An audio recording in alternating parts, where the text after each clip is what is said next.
Tantor Audio, a division of Recorded Books, presents No Secrets Remain by Lyndee Walker, narrated by Cris Dukehart. Above all, don't lie to yourself. The man who lies to himself and listens to his own lie comes to a point that he cannot distinguish the truth within him or around him, and loses all respect for himself and for others. And having no respect, he ceases to love. Fyodor Dostoevsky, The Brothers Karamazov. 1. Why are we here? Please, just take me home, please. The girl sobbed, falling to her knees in the cold sand, hands tied behind her back. Someone will come for you.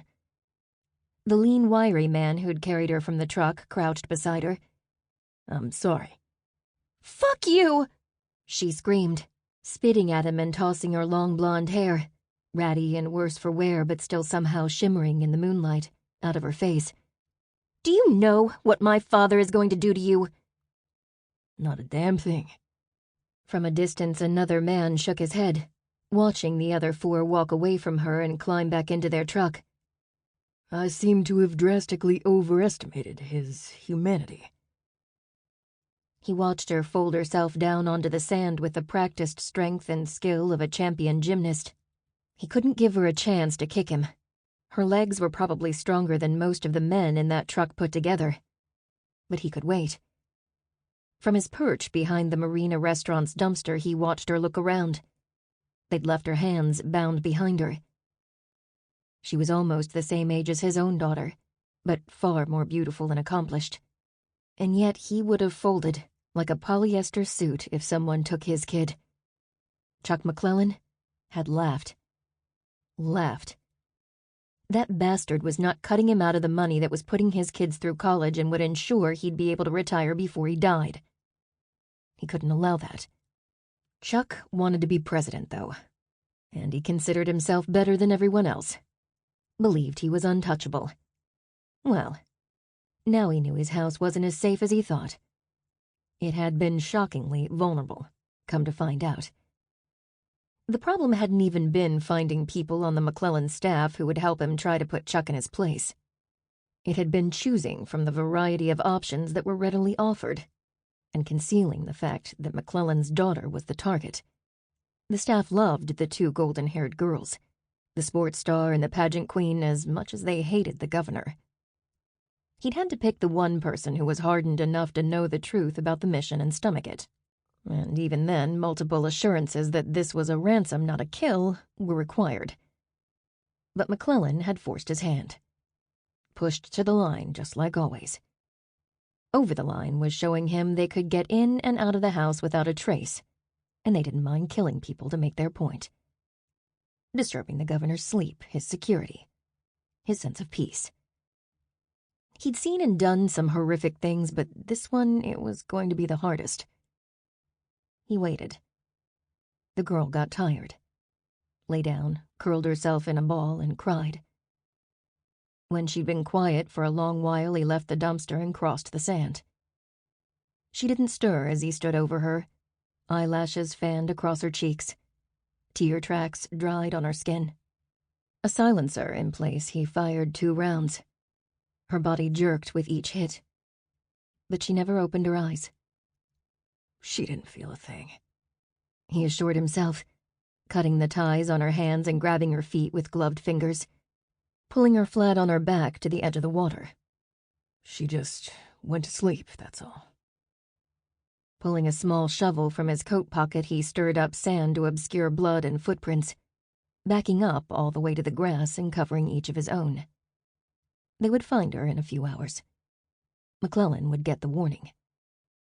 But nobody would ever be able to prove he'd been there. 2. Just one body? I asked. In that location? One so far. Kyle Miller's voice came through the speaker on my cell phone in patchy fits and starts. Our team at the scene says there was a body cataloged near the front of Zapata's truck. I sped along a middle-of-nowhere stretch of highway, the signal just strong enough to make out what he was saying. No mention in the report of tattoos, but they're trying to work fast. The Mexican authorities are making things difficult. I wonder how many of the Federales response team are on Zapata's payroll. I mused. From what I'm hearing, I'd say more than a few. Where did they take the other bodies? I swerved to avoid the tumbleweed skittering in front of my headlights. That's the bad news, he said, a stronger signal making his voice louder and clearer. A few places, and my guy wasn't sure who ended up going where. He said there was a lot of back and forth, and half of it was in Spanish. And he was trying to finish tracking evidence markers before they blew away in this wind or got picked up by someone else. My brain replayed the scene of the man falling to the ground when ATF agent Miller shot him. The large tattoo of a monster with dripping fangs on his forearm standing out like it was branded there in neon. I had seen the same tattoo in my sister's bedroom the night she disappeared. 3 days before her body was found on a lakeshore, more than 20 years ago. I'll find a way to track him down, I said. You really think this guy killed your sister, McClellan? This guy? I don't have any idea. The guy with the exact same tattoo was there in the room, that's all I know. But it's the first real lead in our case in years. We have a brewing shitstorm of international proportions here, Miller said.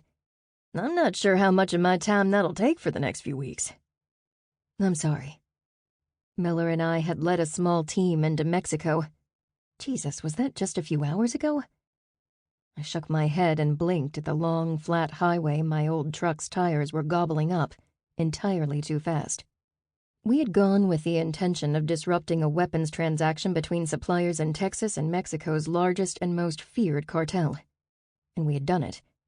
But the gunfight had left a dozen bodies scattered across a small desert highway, and one of my favorite humans in the world hooked to half a dozen machines in a border town hospital. I had been the one who insisted we go right then, with backup too far away to arrive in time, because my husband was embedded undercover in the cartel, and I was afraid they were going to figure him out. We'd lost 2 young rangers and nearly lost Archie, and now Miller was probably going to get buried in review boards and paperwork. But I didn't have time to worry about what was already done. I had plenty of other worries flying at me as fast as my truck was flying up the highway. "How's Archie?" I asked. Miller chuckled. He was asking the nurse when he'd be allowed to have something to drink when I left. He's lucky. They say he'll pull through. One worry soothed. Now if I only had a way to know Graham was okay. Hardin will too, Faith. Miller read my mind. We need a plan for extracting him, and my UC too, and we'll get there. I told you I would stick around and help, and I will. I bet not many women speed away from the scene of a shootout worried about their husband because they just shot him, I said. You think I'm the only person that's ever happened to? I'd say most of the time when a woman shoots her husband, she leaves the scene worried more about prison time than his health. Miller replied. You, however, are a special case. He knows you didn't have a choice. You were trying to keep his cover. From everything I've heard, Hardin is a smart guy, and a tough one. I told you my UC said he's good. I blinked as little as possible because Graham staggering backward after I fired a round into his shoulder was the only thing I could see when my eyes closed. I knew Miller was right. Graham absolutely understood why I did it. That did not make me any less guilt-ridden or anxious.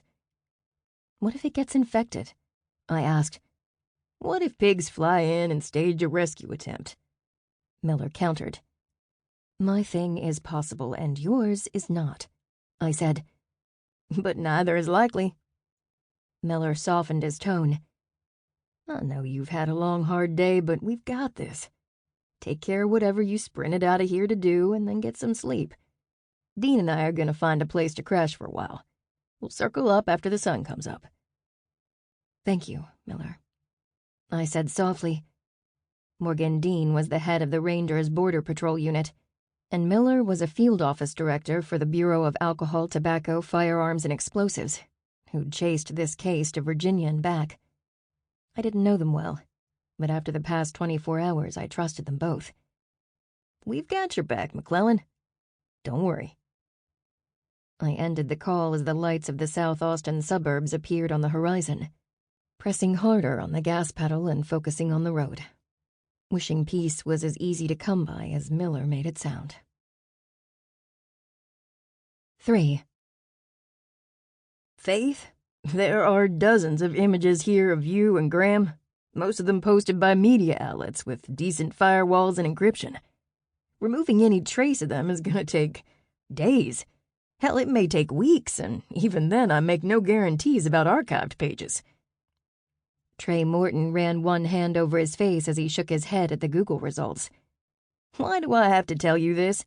You know computers damn near as well as I do. And as such, I know exactly what I'm asking. I stood, unsure why I'd tried to sit in the first place as I paced the 5-step length of his shoebox-sized office in the basement of Ranger's HQ. I couldn't sit still. I'd only made it through the drive by the skin of my stubborn streak, pushed by an obsessive need to see Trey, and kept in one piece by the fact that driving my F-150 on pre-dawn Texas highways like my last name was Earhart required so much concentration that I didn't have the brain space to be too antsy. I'm also not exaggerating even a little bit when I tell you that Graham's life may depend on your ability to do this, and quickly. My ability? He's your husband. What about your ability? I know you don't broadcast it, but I also know your hacking skills are formidable. Trey clicked to a page and pulled up the source code. I wanted to hug him for getting right to work even while he argued with me. He wasn't wrong. This wouldn't be easy, and I had both dragged him out of bed at an ungodly hour and rather unreasonably demanded he stop work on any other case to help me. I spun back for a 10th pacing pass. I don't have time to sit in front of my computer and test firewalls. I have to get him back. Miller's assurance that no one in Emilio Zapata's inner circle currently suspected Graham of being undercover was holding my sanity together by a thin thread. But the memory of Derek Amin's assertion that the drug lord himself suspected that the man they knew as Martin wasn't really a former Mexican army officer turned criminal picked slowly at the weak stitches. On one hand, the collection of heads Amin had cleaved from other humans, hidden in a secret lair he had called a trophy room, was more than enough proof he was severely disturbed and enjoyed playing with people's lives. On the other, he had worked closely with Zapata for decades and had nothing left to lose. Possession of the deceased's taxidermied head is pretty much a slam dunk as far as murder convictions go, and we had him for multiple counts. Plus defrauding the state of Texas by using his appointment as commander of the Texas National Guard to sell off weapons to Zapata. And then there was the plain, age-old truth: the scariest thing is always the easiest to believe. You still haven't said back from what? Trey leaned closer to his widescreen monitor, typing and frowning. I assume that's because it's either above my pay grade or it could get me killed. He glanced up and I just nodded. So it could get you killed, too. I couldn't think about that right then, so I went back to the problem at hand. Would it go faster if I could get the press photos, or most of them anyway, down and you could concentrate on whatever is left? Sure, but how are you going to do that? I pulled in a deep breath, tapped my foot on the scarred linoleum floor and pointed to the phone on his desk. May I? He pushed it toward me. I checked my watch and dialed Sky Morrow's cell number. She answered on the second ring, her voice offering no indication of the early hour, which didn't surprise me. Sky was the walking sniping reason "how do you sleep at night" was a cliché. It's Faith McClellan, I said. I need a favor. And more coffee. Meet me at Epoch in 20 minutes. What? She stopped, seeming to think better of whatever she'd been about to say. Maybe I should panic more often. The one on North Loop? It's the only one open this early. See you there. I hung up and turned back to Trey. Start with the newspaper. Those are the most recent. They ran a society spread on her wedding, and they don't like Sky. She can't help there. I didn't want to be mad at my mother, though I'd told her I didn't want the press for the wedding, and she'd invited them anyway, insisting that we'd get entirely different photos that I'd probably like better from a photojournalist, and made prints the price of admission. She'd been right. The one he'd snapped of us on the dance floor, foreheads touching with a candle framed just perfectly between our chins, was my favorite image of the day. Trey grinned. Their servers are pretty easy to crack. Not that you do that often, I said. He winked before he cracked his knuckles and started typing. Good luck with Cruella. She doesn't scare me. Not anymore. Focusing on Sky allowed me to avoid thinking about what did scare me right then. Handy because I couldn't go there. Pissed off drug lords be damned, Graham was coming home. I wouldn't entertain any other options. And if I had to beg for Sky's help on both knees to make that happen, well, at least the coffee shop had some cushy rugs scattered around. Sky walked in like she owned the whole damned city. Not so much as flashing half a smile at the college kid who made her sugar-free almond milk latte while she pecked at her phone screen with one finger. I stood when she approached the table I'd settled at in the back corner of the shop, taking a breath to settle my nerves. I wasn't planning to tell her more than I absolutely had to, but she'd made quite a career of pulling information out of people who didn't want to talk, and I wasn't sure how far I'd have to go to get what I wanted. One of her perfectly threaded eyebrows went up as she sipped her coffee. I'm not sure I've ever been this intrigued by what someone is going to say, and I interviewed Castro once when I worked in Miami. I think that's my first personal correlation to a fascist dictator. I took a long drink of my coffee, thinking maybe I should have asked the kid behind the counter to spike it. I need all the images and video of me and Graham together taken down, from Channel 2's site and everyone else's too. And I need it done this morning. I put the cup on the table and willed myself not to fidget with it, holding her gaze without blinking. I could see the wheels turning behind her blue eyes. Sky is a lot of things, but stupid isn't one of them.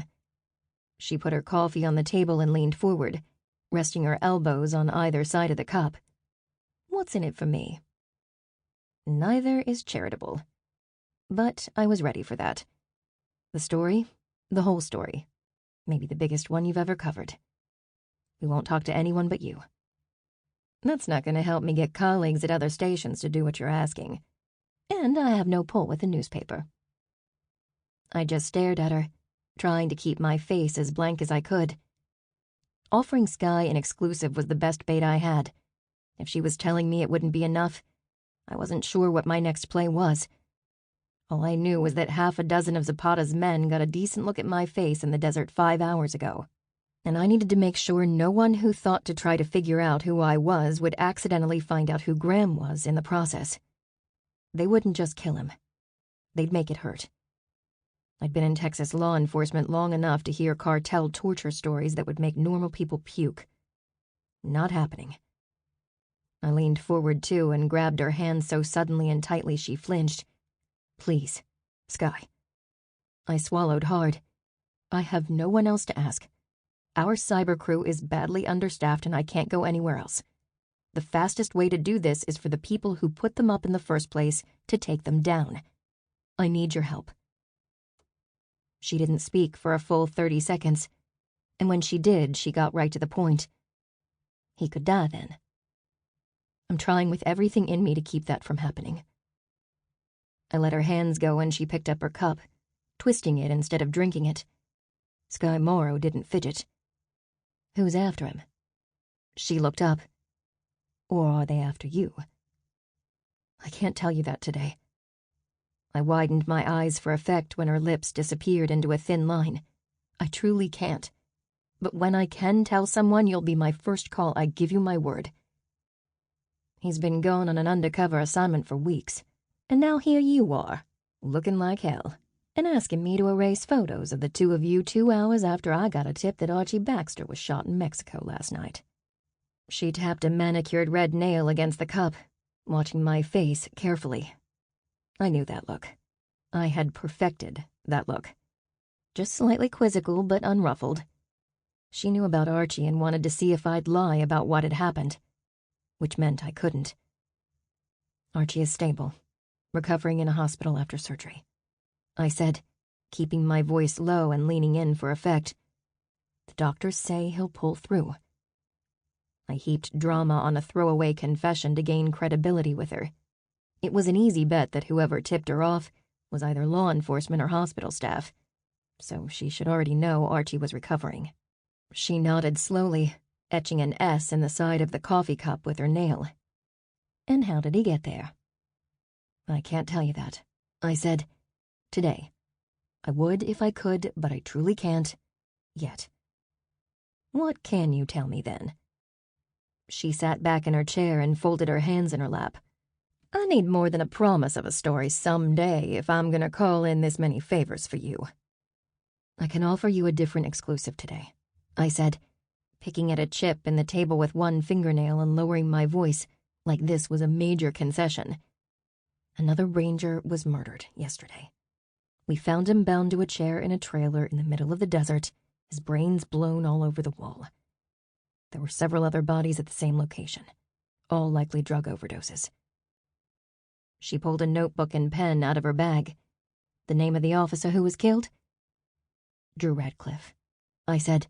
"He was most recently assigned to a small outpost near the border." "Tied to a chair and shot doesn't sound like an accident," she said. "Was he kidnapped?" "He was."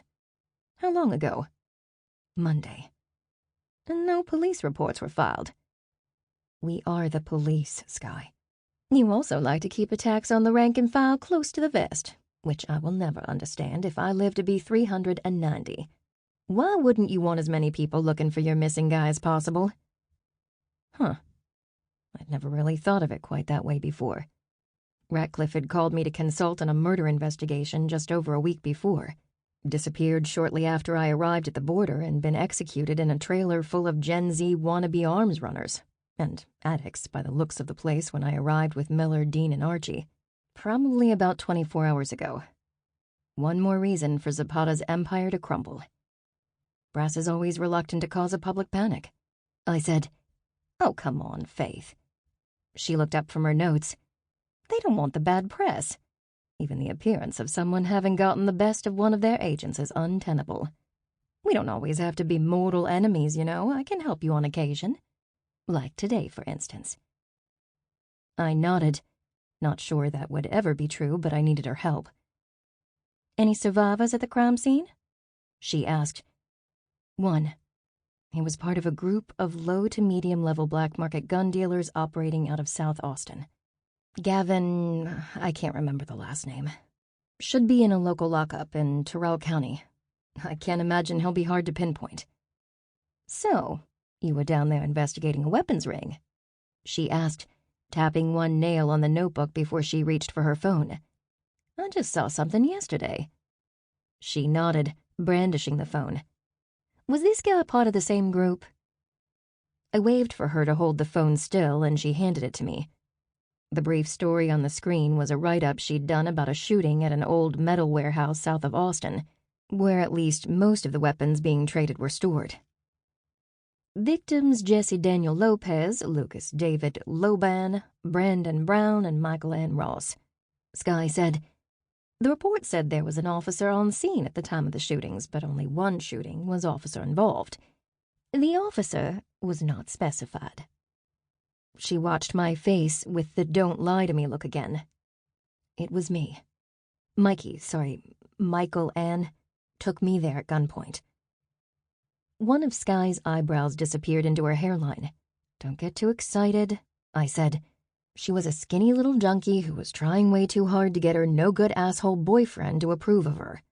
She pulled a gun. I went because I wanted to know where he was. I was looking for him when I met her in the first place." "So who did you shoot?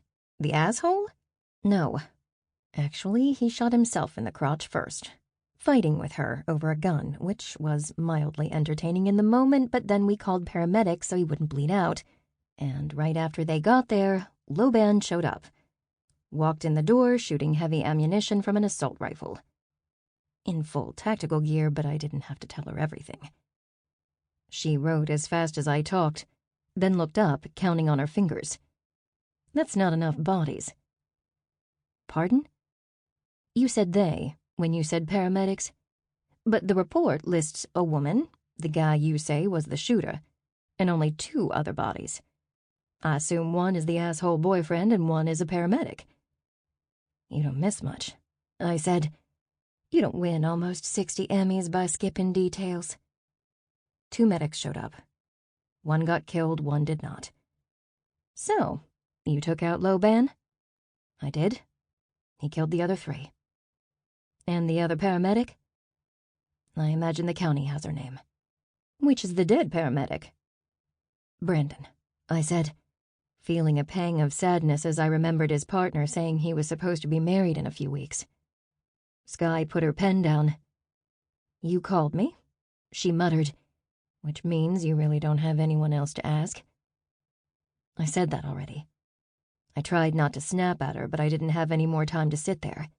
Archie was in the hospital. Miller and Dean were sleeping before they went to their COs and asked for more time on this case, and I was supposed to be figuring out where Zapata's compound was and how we were going to get Graham back. But I had to keep him alive until I could get there. If Skye wasn't the way to do that, I would figure another one out. I have a few favors I can call in to get footage and photos removed from every broadcast station, she said slowly. But I need enough to know whatever you're into is going to be a story big enough to make that worth it. She waved one hand at the notebook. This is fine, but it's a 1-cycle news story. 2 if tomorrow's slow. I know you, Skye. I know your bread and butter. And I know what lights you up and makes you keep doing the job when the lines around your eyes get a little deeper every year and every new girl has thicker, shinier hair and better boobs than you. What I'm into is the kind of story people win awards for. It's the kind of story you put up with all the bullshit for. She held my gaze for 5 beats before she nodded. One condition.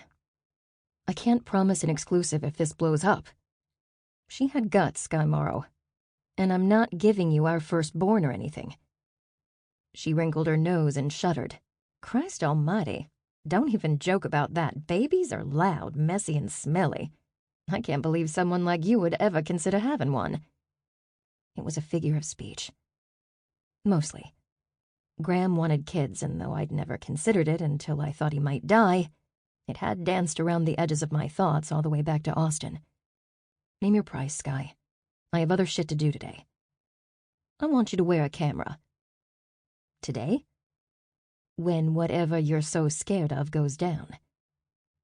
I gave it a beat to make sure she thought it was a difficult concession. Done. Her whole face lit up in a smile that always reminded me of Sylvester the cat right before he eats Tweety, and she pulled a yellow rose lapel pin with a built-in micro camera and onboard battery out of her bag and handed it to me. They'll be down by noon. Put your guy on the newspaper. We stood at the same time, and she followed me to the parking lot, turning toward my truck before she opened the door of her silver Mercedes. Don't die before I get my story, McClellan. It was probably the nicest thing she'd ever said to me. My phone lit up in the cup holder before I made it to the stoplight at the corner. Dean. I thought you were going to bed, I said, putting the call on speaker. I thought I was too. I could hear the exhaustion in his voice. I just got a call from my friend at Border Patrol, Dakota Grady, the guard you met at the detention center. I turned towards headquarters, sighing. Please don't tell me that kid is mixed up in this. I liked him. He had shown me back to see an inmate who'd been mauled and disfigured, and actually treated the guy like a human being. Grady was a big-hearted kid to be working as a guard in that particular ring of hell. He's missing. He's been a no-show for his shifts for 2 days, and they sent someone for a welfare check last night. Signs of a struggle at his place, and his truck is parked out front undisturbed. Neighbor reported a disturbance before dawn on Monday, said he heard shouting in Spanish. My insides turned to ice. Morgan. I cleared my throat. A man saw me with Grady, and 2 of the officers on staff there saw Grady give an order for Timmy Duchesne to be left alone. Zapata's crew couldn't be putting things together this fast, surely. Any of that could be a reason for this, or it could be something totally different. You only talked to him the one time. It's not like you really know him. Did you even know his first name? He had a point, but I didn't chase the fear. Sample complete. Ready to continue?